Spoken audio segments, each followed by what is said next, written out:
everybody. John Huber here, Maryland Education Network, brought to you by Maryland K-12. If you haven't seen it yet, the Uvalde video came out yesterday, and it's causing quite a stir.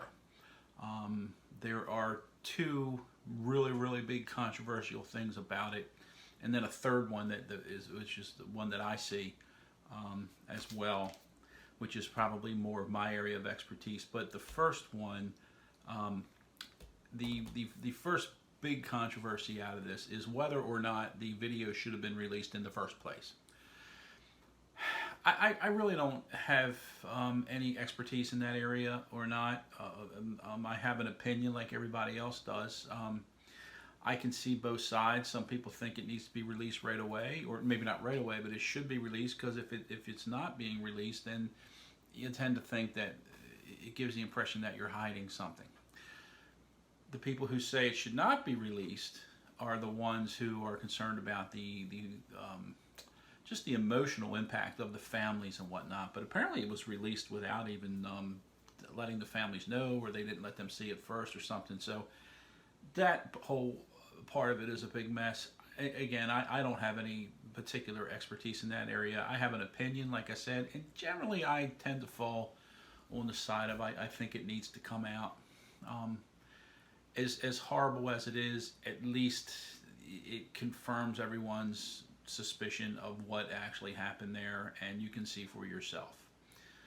And I was in that position a lot in schools, where I would have a video, and sometimes I was allowed to release it to parents, and sometimes I wasn't.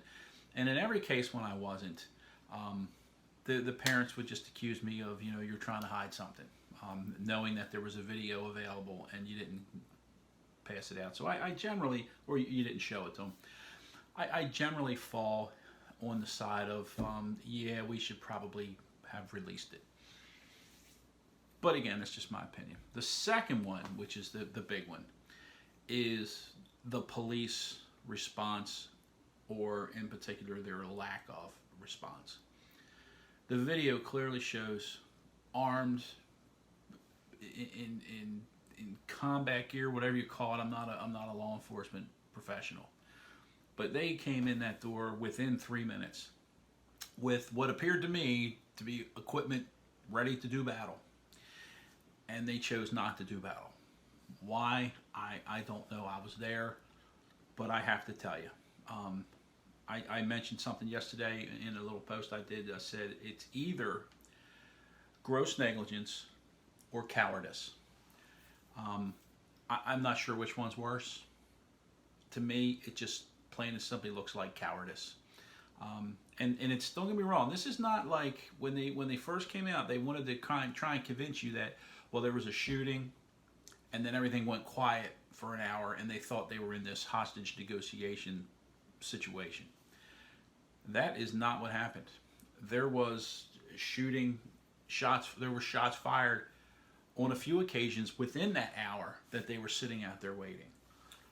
There was some talk about the way the door opened in or out versus what they're used to, or something of that nature. I don't know, but I have to tell you, that's what when you're a police officer, and I'm not for that reason, that's what you sign up for. I was in the fire department years ago, and when you pull up on a fire and there's fire rolling out of the house, buckle up and put your big boy pants on, because you're going in, and that's what you do. I just am beside myself at these guys. I mean, one guy's checking his phone, one guy's putting on hand sanitizer. Now I don't blame this on the rank and file as much as I do as the command structure, which I'm no expert on. I don't know anything about it, but somebody in there had some authority. Somebody in there needed to say, let's go, and no one did. And as a result, everyone, I mean, there were some spots where there were shots being fired, all, running away. I understand that. That's a natural human reaction. You're going to run away, but then you're going to regroup and say, we got to go get this guy, because there's a whole room full of kids in there. And apparently during this hour, there were kids that were still alive people were calling from inside the room saying, we're dying in here. Horrible, horrible on all aspects. Total, colossal failure. cowardice, incompetence, all of the above. I just don't, and I'm a huge supporter of law enforcement, and I still remain. And everyone that I know of who is in, with me supporting law, I have not found a single person who looks at that and thinks that anything was right about that. So, when the anti-police crowd starts saying, aha, we told you so, nobody's supporting that. Nobody's supporting that. Unless there's some crazy unknown thing in there, but I don't think so.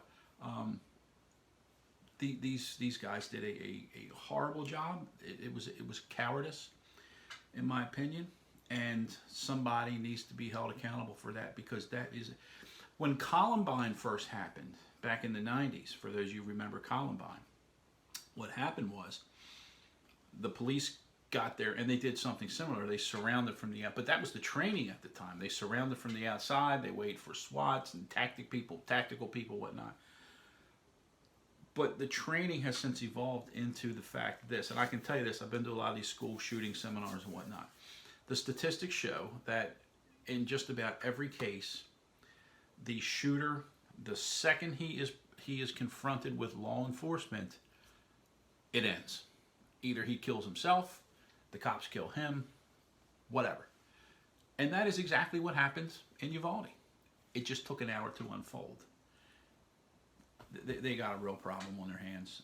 The police department do, and they should have a real problem on their hands. And somebody needs to hold these people accountable. I don't know what that means, and I'll just wait and see how it plays out. The third thing I was mentioning is probably a little more interesting to me, in the sense that this guy just walks up, puts his hand on the door, opens the door, walks through the door. I can't tell you how many times I've had these discussions with employees, not just teachers, employees, about lock the damn door. Now, is it going to prevent everything? Is it going to save them?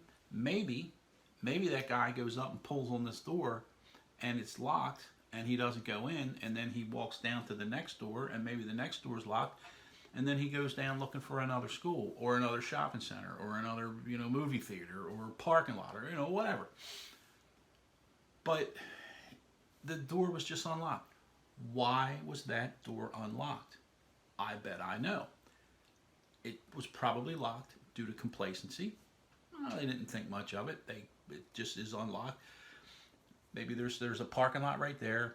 The teachers probably, and I'm guessing, and if I'm wrong on the first one, the teachers probably complained that they would have to walk all the way around to the front of the building if they park in that parking lot and the door's locked. Well, we have to walk all the way around the building. Why can't you just leave the door open? Or we want to go, when we have our time off, we want to slip out and go to lunch and come back. They don't want to issue keys, whatnot, so they leave that door open for teachers. Or maybe somebody put a little rock in the door. I used to fight that battle all the time. Why was the door unlocked? Who knows, but the door was unlocked. And I'm sure I hope anyway, they're looking into that. Anyway, terrible situation. Don't know what else to say about it other than, I'm keeping my eye on it and see where it goes. So just wanted to chime in on that and let everybody know that video's out there. And take a look, give me some comments, let me know what you think. Horrible situation. Couple of things I got coming up. I appreciate your support. I've gotten lots of emails and comments and whatnot. Please comment. If you have any issues regarding K-12 education in Maryland, give me a shout. Be happy to help. I got a lot of content getting ready to come out in the next couple of weeks. Got some tips coming out for parents about kids with behavior problems. Tips on parents who are students who are struggling academically. If you're considering homeschooling. Let me check my little handy list here. If your kids or maybe not this time of year, but if your kid, I'll put this in a little later, kids facing suspension or expulsion, I got some tips for you there. If you got a new middle schooler coming in, kid getting ready to go into middle school, I'll give you some tips on what to expect and what to do to help your child out. If you think your kid's being bullied, got some tips coming out for you there. So anyway, I appreciate all the time. I look forward to hearing from you. Keep an eye on what I have to say. If you did, I greatly appreciate it. Please let me know. You want to come on and be happy to interview you. You got any thoughts on it, let me know. So anyway, thanks. Have a great day.